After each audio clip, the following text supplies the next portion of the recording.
एक मकान में दो किरदार रहते थे।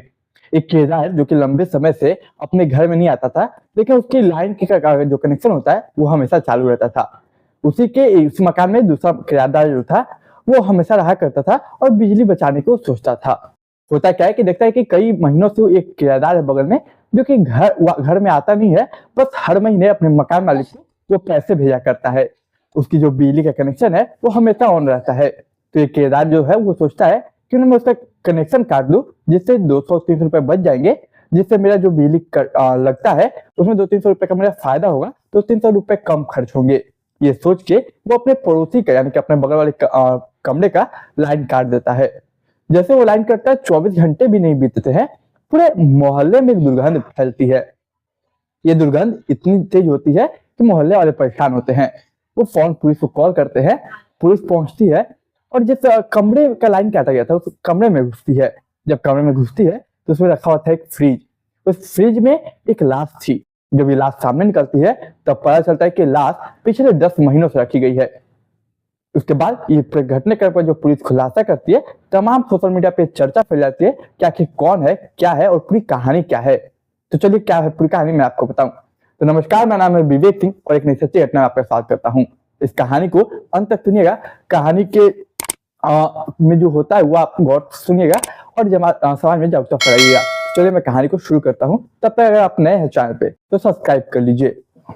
आज की जो कहानी है वो कहानी है यूपी के देवास की। इसी यूपी के देवास में एक जगह लगती है वंदा धाम कॉलोनी। इसी वंदा धाम कॉलोनी में तारीख 10 जनवरी साल 2025 की सुबह 8 से 10 बजे के बीच का समय था। पूरी कॉलोनी में एक दुर्गंध फैलती है। तमाम जो कॉलोनी वाले थे वो दुर्गंध का पीछा करते करते एक मकान के पास पहुंचे थे, जिस मकान का संख्या था 108 या 128 था। माफ कीजिए, एग्जैक्ट मुझे नहीं ध्यान है। तो 108 या 128 था। उस मकान में एक पड़ोसी रहता, एक शख्स रहता था बलविंदर सिंह। जब उस शख्स से पूछा जाता है कि तुम्हारे घर में से बदबू आ रही है, दुर्गंध आ रही है, तो कहता है मेरे घर में से दुर्गंध नहीं आ रही है। अब वो बोलता है कि नहीं, आ तो इसी मकान से रही है। तब हम जो पड़ोसी थे वो गुस्सा करते हैं, बोलते कि एक बार देख चेक तो करो। कोई नहीं मानता है बलविंदर सिंह। उसके बाद पुलिस को कॉल किया जाता है। 5 मिनट में पुलिस पहुंचती है और पहुंचने के बाद पुलिस जब उसके घर की तलाशी लेती है तो बलविंदर सिंह के घर में तो कुछ नहीं मिलता, लेकिन उसी मकान के दूसरे घर में एक पैक था। काफी समय से पूछा जाता है कि कमरा क्यों पैक है, तो बलविंदर सिंह बताता है और ये पूछा जाता है कि मकान किसका है। तब पता चलता है कि ये किसी इंदौर में रहने वाले एक शख्स है। मकान मालिक का जो नाम है, जो घर के मालिक है, वो इंदौर में रहते हैं। उनका नाम है डीके श्रीवास्तव। डीके श्रीवास्तव के बारे में मैं बात करूं तो डीके श्रीवास्तव साल 2014 में, माफ कीजिए, साल 2014 में वृंदा धाम कॉलोनी में एक मकान लेते हैं। मकान लेने के बाद वो एक ही घर में 2 मकान थे, तो उसको किराए पे चढ़ा देते हैं और अपना महीना वो दोनों किराएदार से लेते हैं। जब इस बात की पता किया जाता है तो जो डॉक्टर डीके श्रीवास्तव जो थे उनको कॉल किया जाता है, उनसे पूछताछ किया जाता है। तब पता चलता है कि दरअसल वो जो दूसरा कमरा है और वो कमरा किसी संजय पाटीदार के नाम को दिया गया है, और ये जो पहला एक कमरा है जिसको बलविंदर सिंह को दिया गया है। बलविंदर सिंह हमेशा आता है। दूसरा जो है संजय पाटीदार, उसके बारे में जब पूछा जाता है तो पता चलता है कि संजय पाटीदार जो है वो हमेशा हर महीने टाइम से किराया दिया करता है। पुलिस रूम में दाखिल होती तो कमरों को खोल के दाखिल होती, देखती सामने एक फ्रिज है जिसको बहुत अच्छे से पैक किया गया है। कपड़े से फ्रिज को पैक कर दिया गया है। पुलिस उस कपड़े को हटाती, फ्रिज को खोलती, वैसे उसमें से एक लाश निकल के सामने आती। जब ये सामने आती लाश, सभी चौंक जाते। वो लाश एक 32 साल की महिला की थी। फिर वापस से कॉल किया जाता है उसके मकान मालिक को, यानी कि जो डीके श्रीवास्तव थे। उनसे पूछा था कि वो किराया है कहाँ। तब पता चलता है कि वो उज्जैन के मौलाना किसी जगह का रहने वाला है। वो हर महीने अपने मकान मालिक को किराया देता। मकान मालिक ने कई बार आपत्ति भी जताई कि काम करो, तुम अपना सामान वगैरह लेके चले जाओ। फिर वो कहता है कि सर बताइए आपको दिक्कत क्या है। डीके श्रीवास्तव अपने मालिक थे कि वहां मेरे सामान रखा हुआ है, मैं इसलिए पैसे हर महीने भेजता हूँ, मैं वहां रहता नहीं, मैं आपको डिस्टर्ब करता नहीं, कभी कहता रहता हूँ, रेयरली। तो ये भी सोचते हैं मकान मालिक की चलो बात सही है, मेरे लग क्या रहा है, पैसे तो मुझे मिल ही रहे, ऐसे भी किसी न किसी को किराया देना ही है, उसका सामान है, सामान रह जाएगा, मुझे टाइम से पैसे मिलते थे। इसलिए उसने कभी ऐसा गौर नहीं किया।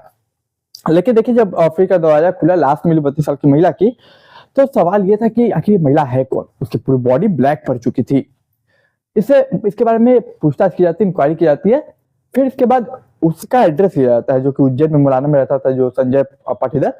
तो वो वहां पे पुलिस की एक टीम जाती है और वहां से संजय पाटीदार को उठा लेती है। जब संजय पाटीदार को उठा लेती है तब पूछताछ की जाती है। संजय जो पाटीदार था वो कहता है सर मुझे कैसे पता होगा, मैं तो उज्जैन के मुलाना जगह पे रहता हूँ और ये हमने कमरा ले रखा था, वहां पे सामान था, बस इसलिए मैं हर महीने किराया देता था। लेकिन पुलिस तो पुलिस होती है। जब पुलिस अपने पुलिस अंदाज में पूछताछ करती है तब वो बताता है कि जी सर, ये जो महिला जिसकी आपको लाश मिली है वो उज्जैन की रहने वाली है, उज्जैन में ही रहती है। वो महिला का नाम है प्रतिमा, प्रतिमा और पिंकी। और उसके बाद ये जो कहानी सुनाता है वो कहानी आप जरा सुनिए।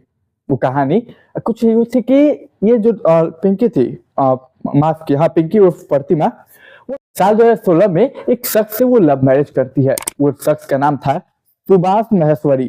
सुभाष महेश्वरी जो कि राजस्थान का रहने वाला था, उससे पिंकी लव मैरिज शादी कर लेती है। लव मैरिज शादी करने के बाद वो पिंकी उसके साथ रहती है, लेकिन उन दोनों के आपस में पटती नहीं है।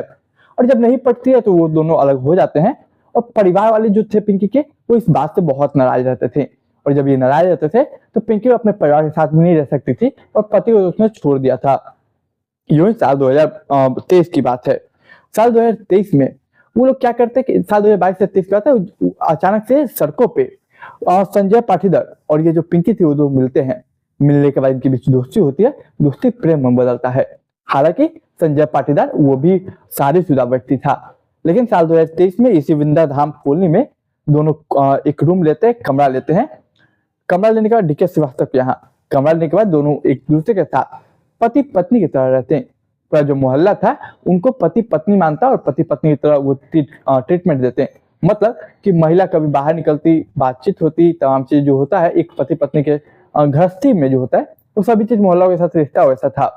वो मोहल्ला वालों को लगता था कि वो दोनों शादीशुदा है, वो दोनों पति पत्नी है और ये दोनों रहते भी ऐसे थे। हालांकि पिंकी को भी पता था कि उसका जो पति है, पत्नी माफ किया जो भी है, उसको शादीशुदा है।